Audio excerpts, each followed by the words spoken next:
saya bilang hijau berarti panjenengan menurunkan tangan. Ya. Paham nggih? Hijau. Kemudian merah, kalau merah tangan diturunkan. Merah. Nah, paham Ibu? Yuk sekarang coba. Hijau. Nah, kemudian merah diturunkan, yang kanan diangkat. Gantian, paham nggih? Coba diangkat semua. Merah. Hijau. Nah, ada yang salah? Jadi kalau sudah diangkat itu tidak boleh diturunkan kembali kalau belum dipanggil warna hijau atau warna merah. Itu ya, coba ya. Hijau, merah, ini diturunkan. Hijau, gantian. Merah, hijau, hijau. Nah, tepuk tangan dulu.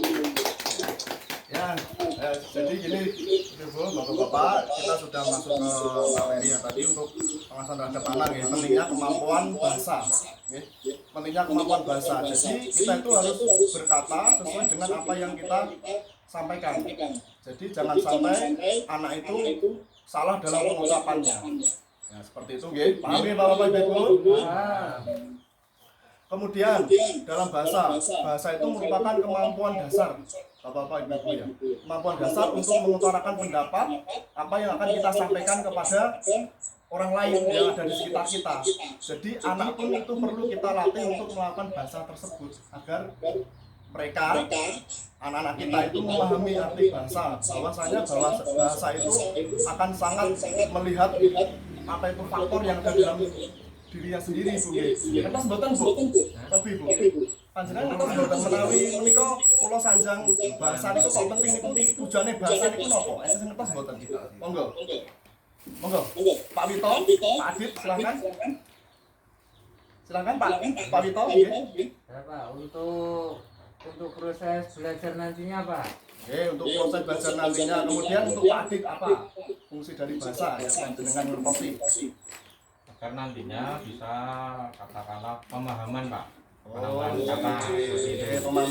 kata. Jadi anak itu mengapa untuk dilatih bahasa itu untuk kemudian harinya mereka itu dapat melakukan ataupun melatih komunikasi mereka kepada orang lain untuk mendapatkan kesuksesan, Pak. Sekarang soalnya kenapa di dalam kehidupan kita itu memiliki berbagai banyak bahasa. Ada bahasa daerah, bahasa nasional, dan juga ada bahasa internasional. Nah, jadi anak kita itu untuk dilatih secara mendasar, terutama bahasa daerah kita terlebih dahulu seperti itu, agar kelak anak-anak kita itu dapat mampu untuk berbicara ataupun mengutarakan suatu pendapat sesuai dengan apa yang mereka rasakan seperti itu. Pun paham dereng Bapak Ibu. Ya, nah ini ketinggalan dia mau pun memperhatikan banyak sekali materi ketinggalan pun maupun itu capek apa mboten, Bu? Capek, Pak. Oh, nggih, menawi capek ngeten. Iki kan enten unjukan kalidaran monggo diunjuk rumiyin. Monggo Bapak Ibu nggih. Sumanggaken monggo.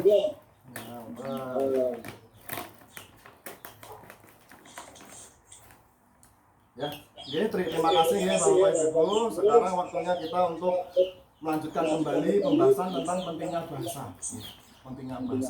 Pentingnya bahasa itu merupakan suatu teknik ya, Bu, teknik berbicara. Jadi kalau misal ada pertanyaan, Mas, anakku neng omah nek wonge kok kalem meno, Mas. Kadang tak kandhani ngeyel.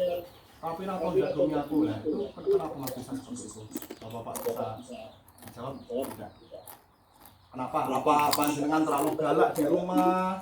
Atau panjenengan tidak mendekati anak panjenengan, seperti itu apa penyebabnya? Jarang komunikasi, Pak. Jarang komunikasi. Tepuk tangan dulu Bapak Wito. Nah, jarang komunikasi. Jadi untuk menjadi pada perhatian ya, untuk belajar kita semua, saya sebagai pendamping akan memberikan beberapa, kita belajar bersama memberikan suatu kenapa kok anak tersebut itu menjadi anak yang pemarah ataupun anak yang pendiam. Kemudian ekspresinya juga tidak senang kalau berada di dalam rumah. Jadi bahwasanya komunikasi terhadap anak itu penting. Komunikasi anak itu berdekatan dengan orang tua meskipun cuma sebentar, meskipun habis itu panjenengan tinggal megang yang bernama tapi kalau panjenengan ada sepatah dua kata untuk berpamitan, contohnya itu akan membuat anak itu merasa, oh ternyata aku di rumah ini ada yang memperhatikan. seperti itu. Meskipun panjenengan tinggal nambah damel ten jowo kan ngoten. Jadi anak itu merasa kalau di rumah itu ada yang mengayomi, ada yang memperhatikan mereka. Pikirin mang Seperti itu. Paham lho dereng betul Bapak? Paham nggih, nggih. Nah, kemudian kita itu juga harus berbicara pada anak agar anak itu akan mendapatkan rasa nyaman, Pak. Jadi kita itu kalau berbicara itu jangan merasa kita pun tidak penting kan kalau kita ngobrol sama anak itu tidak penting, itu salah besar. Oke? Jadi kita harus sering berbicara kepada anak meskipun sepatah dua patah kata itu akan membekas di hati mereka. Seperti itu. Pun paham dereng Bapak Ibu? Kemudian pada waktu di rumah itu biasanya panjenengan betake bahasa apa Bapak Ibu? Monggo.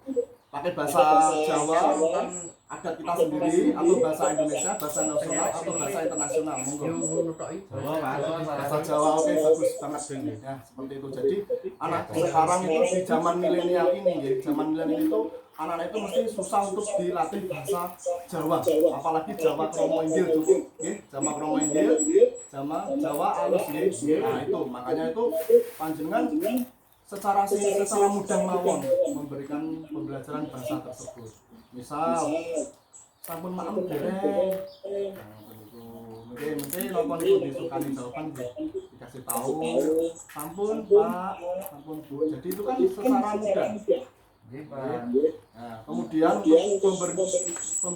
apa itu namanya kita mengumpulkan berbagai kata untuk anak-anak kita pasti mereka akan sulit. Jadi yang secara mudah-mudah saja. Seperti itu. Enten apa? Pun maem dereng Bu. Lah ngoten niku. Ngertos nggih Bapak Ibu nggih. Seperti itu untuk apa itu memberikan apa itu kata-kata kepada anak menggunakan bahasa daerah agar kelak apa itu adat Jawa kita yang kita hidupi sekarang yang menjadi sifat kita itu tidak hilang termakan waktu. Seperti itu. Jadi anak-anak kita penerus bangsa kita akan mengerti bahasa adat yang ada di sekitar kita. Seperti itu. Paham bisa dimengerti Bapak Ibu? Paham. Terima kasih.